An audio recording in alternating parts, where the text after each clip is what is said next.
Computer Chronicles is made possible in part by PC to PC, the online computer migration service from PC First, moving files, applications, and preferences from your old computer to your new one.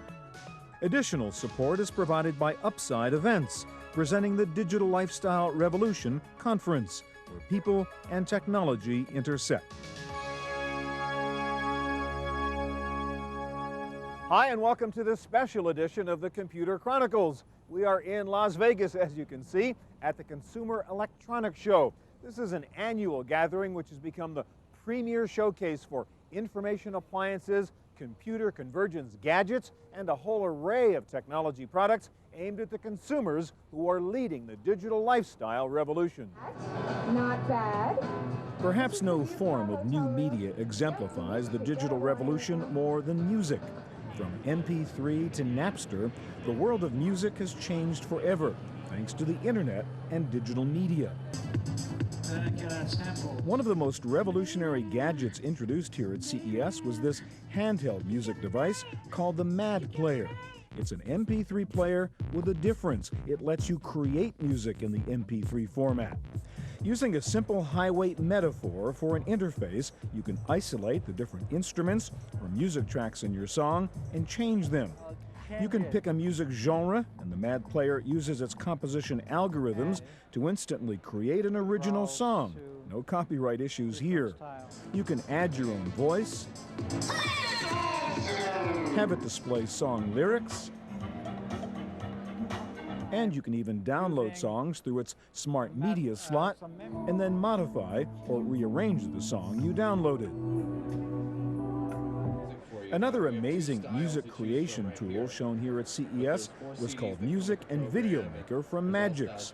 It's an incredible piece of software, kind of an audio and video studio in a box. All the tools you need to create music and music videos for about $60. You can generate up to 64 tracks using 8 different instruments, plus an array of synthetic instruments and samples. The package includes over 3,000 WAV files and about half a gigabyte of AVI video clips. The program comes with audio files that you can use.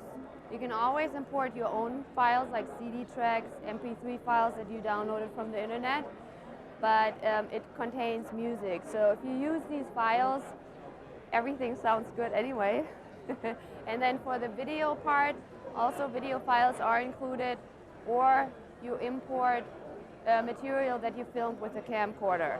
Once you've finished creating your masterpiece, you can then dump it to videotape, burn a CD, or upload it to your website. One interesting trend here at CES was the effort of the music industry to lure music fans away from the Napsters of the world and onto sites controlled by the music publishers. This is Liquid Audio, an alternative to MP3 and Napster that offers online music downloads in a copyright-protected format called AAC. The content that's in our system is put there by the content owners. So by implication, it's all legitimate content. We prepare that content for them. We marry up the metadata with the audio. We put it in a secure wrapper. Although that security can be controlled by the labels. They can have a little security, no security. In most cases, they want to have a reasonable amount of security to protect their copyright information. You can download music off the Liquid Audio sites, but each track comes with defined permissions, limited copying rights, and limited download rights to portable players. But the folks at Liquid Audio think they can still lure users away from Napster. What we're offering is the highest quality music. We're offering the actual metadata that goes with the music. When you buy a CD in the store, you get album art, you get lyrics, you get liner notes. Why shouldn't you get those same things if you bought a single? You wouldn't get that necessarily from Napster. Also on a system like Napster, a peer-to-peer system, there's no way to preview anything prior to hearing it. You don't know how it was encoded. And in general, most of those files are, matter of fact, almost all those files are MP3 format. We support MP3 as a format, but the industry prefers AAC, a more recent codec, as a preferred delivery codec for consumers today. The Liquid Audio technology is being adapted by music retailers like Tower Records, who are hoping they can get you off Napster and onto their site. The music industry has seen the light, though, and will let you download just one track from a CD for as little as $1.25. What Napster has proven that consumers want to acquire music in this form. They want to be able to download music. They should be able to do this at retailers, traditional retailers. They shouldn't have to feel like that they're a part of some underground pirate network to do this. Sure, the music is free on Napster, but again, you never know what the quality is that you're going to get because it wasn't professionally encoded. It was done generally by individuals. If someone happens to be turning off their computer in the middle of your download, there goes your download. There's a number of liabilities that go along with that peer-to-peer system. Universal's music division is also trying to lure music fans away from free music sites. They have now teamed up with Europe's Canal Plus to develop web-like music sites on your television. This is a website called TVL, the Viewing Lounge. But Universal plans to move the content from the web to the TV set using set-top box technology. The goal is to bring internet-style interactivity to the television set. To go in and select different types of music, to deliver a custom block of music video program, but also at the same time to have the interactive back end. Still a passive pre-programmed front end, but that consumers really want to see with the interactive back end so that they can view things like photos and bios and liner notes and perhaps lyrics to a particular song, in addition to things like upgrading it to more video on demand or to buy a CD. So it really offers the full spectrum of music experience on the internet, but in a customizable environment. The other goal for Universal and Canal Plus is to merge the internet experience with the rich media qualities of television. We've done a lot of studies on, passive and interactive experience and how people really want to view entertainment. And if you're a kid in a dorm, 15-minute block of music videos, or you're sitting in your office on your lunch break is great, but the reality of it is to really experience entertainment, you want to be viewing it on the large screen. The merger of web-style transaction capability and the higher video quality of the television platform is the ideal package for music publishers. Once TVL.com is ported to TV, you'll be able to watch music videos and with one click of your remote control, buy the CD, buy concert tickets, or related merchandise.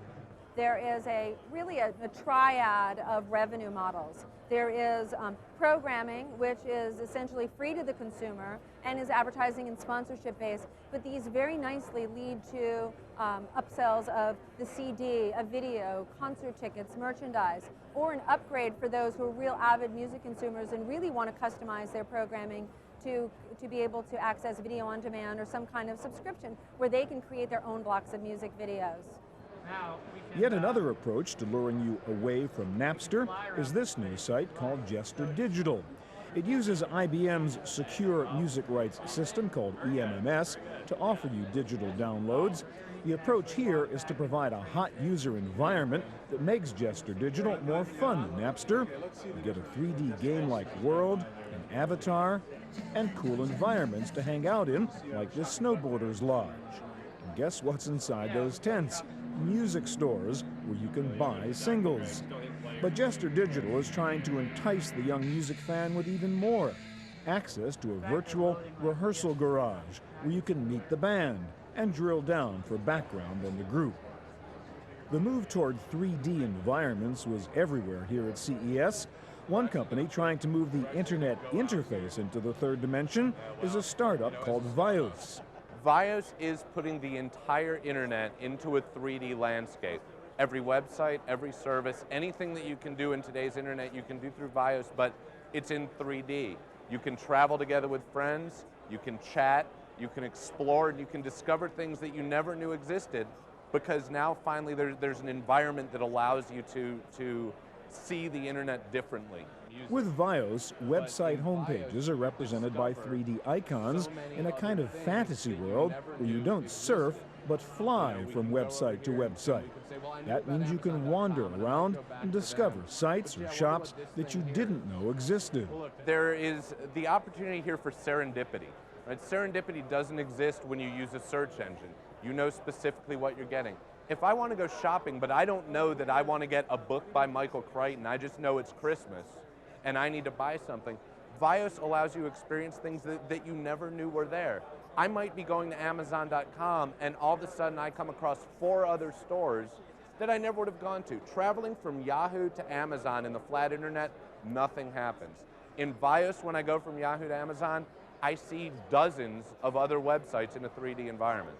In this new 3D internet space, the landlords will lease virtual commercial real estate with rates related to how close you are to the anchor tenants of this virtual 3D mall. Anyone, anywhere with a computer running Vios can lease a location. I simply say, you know what, my little bookstore has a website. There's barnesandnoble.com. I see Barnes & Noble, I find a piece of land next to it, I click, I lease, I build, I put my website and my logo there, and everybody who goes to barnesandnoble.com is going to pass by my website when they fly there, and hopefully I get some exposure. It's just like being next to them in a mall or out in the real world. The problem with 3D attempts in the past have been the restraints of bandwidth, but Vios thinks it has technology to overcome that problem. The fundamental flaw for previous 3D efforts has been trying to pump 3D out over the internet. And the bandwidth just isn't there to do that. Even with broadband, it's clunky, it's slow, and it also sort of only delivers these little bits of content that you've put into 3D. Using VRML has been sort of the standard one. With Vios, this is a client-based application that you install on your machine. It uses its own graphic, its own 3D engine. The only thing that's being pumped out over the internet is internet content, not all of this 3D stuff that doesn't fit over the pipe.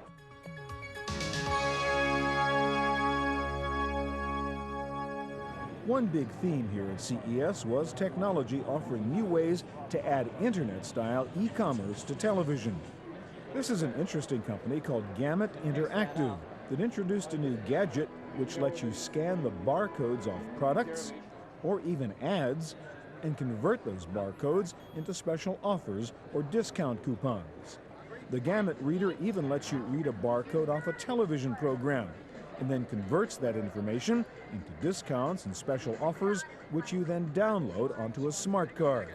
Bring the smart card into your local shop and you get your discount. Or go online with this syncing cradle and download even more free offers. Fuse 3 technology is taking this a step further. They have developed a technology called virtual bookmarking that lets you embed e-commerce data in the audio portion of the television signal. And with this data, what we can do is alert the user that there's an enabled commercial, there's an enabled content, whether they're on radio, driving in their car, or at home watching TV, and at their leisure, they can go and then simply connect the device to their PC, and it quickly brings up a manager. We're calling it the connection manager. That shows them various links that are available on the internet that might give them more information or allow them to buy the product online. With these data codes we put in there, though, we're not just taking them to the domain name. We can take them to very, very deep URLs. In fact, our partners can use database queries in the scripting of those URLs to take them to specific product sites and bring up all their e-commerce stuff, bring up a digital wallet and close a transaction. So rather than just write down the homepage URL for a company after seeing their commercial, you just dump the data into your PC and it automatically goes to the related web pages. A lot of the advertising right now is trying to push the domain name at people. What this allows them to do is to go to a very deep URL, directly to the product site. The end user, if they're looking at cars, for example, from some company, let's just Toyota as an example. They don't go to Toyota.com and then try to find the model they're looking for. They go directly to the RAV4 site and maybe directly to a promotion for the RAV4 site with some dealer incentives and things like that. In this case, information on buying products like CDs, concert tickets, or background information on the Backstreet Boys, or merchandise related to the crocodile hunter from the Discovery Channel store. Fuse 3 technology also has another novel approach to bringing internet-style e-commerce to the television set. This is their Fuse TV, a television set with an expansion slot. They think this modular approach is better than always having to buy a new TV or set-top box with the logic embedded as firmware. Those that have it embedded in there, if there's some change to technology or perhaps even a failure of the internet aspect of it, they're kind of stuck. They have to get the whole device maintained or changed. With the modular architecture now, it's merely a module pullout. And what we've shown in demos is you can pull the module out, snap a new one in, and in 10 seconds, you've got a brand new internet personality, and you've maybe even got a repair situation done. Instead of buying a web TV or an AOL TV, just insert your cartridge and your TV becomes a web terminal. And better than web TV, the Fuse technology sends the signal directly to the RGB guns rather than through the receiver, so you get the display clarity of a good computer monitor. A company called QPass is also trying to make it easier to buy stuff right off the TV set. With the QPass technology, no need to get up from the TV and call an 800 number to order the products you see on that infomercial. Just click with your remote control and buy it right off the TV set. Another interesting example of the merger of the PC and the TV is this technology from a company called Access DTV. What they have done is brought digital television capabilities to your PC. No need to go out and buy a $3,000 digital TV set. Their add-on card gives you digital TV functionality on your PC, including integrated web surfing, a digital channel guide, which can be sorted and programmed much like you can with a TiVo or replay, and the ability to record and pause live TV. Another innovative approach to merging TV content and the internet is this new service from HowToTV.com. Realizing that almost no one reads product manuals, HowToTV is offering user instructions on the web. You get into consumer electronics, you're talking about maybe lots of cabling options and things like that. And those are things that can be easily demonstrated, but through a flat manual or something, a lot of times it's very difficult to decipher exactly what you're supposed to do. Bought a new DVD player and can't figure out how to hook it up? Forget the manual. Just go to their website for an interactive tutorial. HowToTV is also providing online consumer support for less techy areas, like installing plumbing fixtures or putting together a do-it-yourself piece of furniture. HowToTV thinks that their new service will not only help the consumer, who doesn't read the manual, but the retailer, who ultimately pays the price. Not only do they don't read the manual, but a lot of them have a call avoidance to call tech support. They don't want to, they're afraid to call the technical support to get help. They're afraid to ask the questions. They're afraid they're going to get put on hold and waste a lot of time during the day. So in a lot of cases, they just end up returning the product because they're afraid of it. Ease of use was a big theme here at CES, and this Curbango Internet Radio from 3Com is a perfect example of the move towards simple appliances that don't look anything at all like a computer. In fact, this is a network terminal that looks like an old-fashioned radio.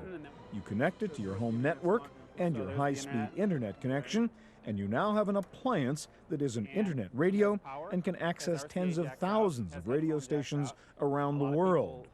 Curbango has set up a server that stands between you and the web-delivered content to ensure that the audio will stream, and it has packaged the content so you can easily find the stations you want. We have a team of editors that goes out and locates all these streams. They write descriptions, they categorize them, they go into our tuning service, which also acts as a search engine. Then we have software that goes out that pings it every hour. They ping every stream. If the stream is down, it comes off the radio. And then when the stream is down, it gets pinged every 15 minutes until it comes back up again, in which case we bring it back on the radio. So what we're doing is we're delivering a list of streams that's most likely to play for people. If you've ever listened to internet radio, the problem is, you click to a stream, it doesn't play. You really need to have a list of streams that play. The other nice thing about the Curbango tuning service is that if you don't find the web radio station you want, you can actually add it to their playlist. If there's a stream that you know of that you want to be added, it's free to be in the Curbango directory. We don't charge for that. So you can very easily go to Curbango.com and click on Add a Stream, and our editors will go there, check it out, make sure it's good, categorize it, and then it's on the radio. There were several other interesting approaches to simplifying the home network here. This is a wireless home network from a company called Wavefly. Rather than give you a dedicated internet radio, they are letting you distribute internet audio content to a variety of devices in your house and in your car. So with a home server sitting on your personal computer, you can listen to web radio stations anywhere in your home. Wavefly has also created a wireless RF controller. This is a wireless remote, and it allows you to take the front panel of the player with you and browse the music as you would browse it in front of the player. And it offers a level of convenience because now, instead of a standard remote, you can actually see what you're selecting and have choices away from the interface of the digital media player. And using the same basic technology, you can put an MP3 player in your car. If you want more than digital music on your home network, a company called Ucentric showed off this new approach to a home network. Instead of just distributing an internet connection and computer data over the wires in your house, Ucentric installs a complete network server in your home that can interconnect almost any electronic device you have: a PC, a Mac, info appliance, a radio, a telephone, or television set. First of all, our server, most importantly, gets internet packets to the proper computer, Mac, PC, webpad. But what we do is we mix in cable television, we mix in your regular telephone to give you such things as voicemail and caller ID on any device in the home, on your TV, on your computer, on your Mac, or even remotely at work. And we add voicemail in, so you could get your voicemail on TV, on your PC, on your Mac. So we blend that together in the server and send it to the proper device in the home. So basically you get all the content all the time on any device in the home, and we don't change the way you already work with the things that are in your house. The net result is you can do almost anything on any device in your home, like see your telephone's caller ID on your TV screen, listen to MP3 files on any radio, chat while you're watching television, or surf the web on any TV set in your house.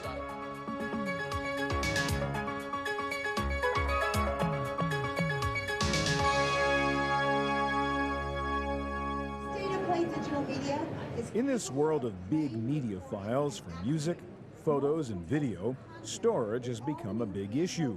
And there were some real cutting-edge new storage solutions at CES. Probably the showstopper here was the new DataPlay storage media, 500 megabytes in a device the size of a quarter for less than $10. We've shrunk basically what is a full-size DVD-R down to a matchbox size. DVD-Rs, if you're familiar, running over $3,000 for a DVD-R recorder. We're a fraction of the price, including the media.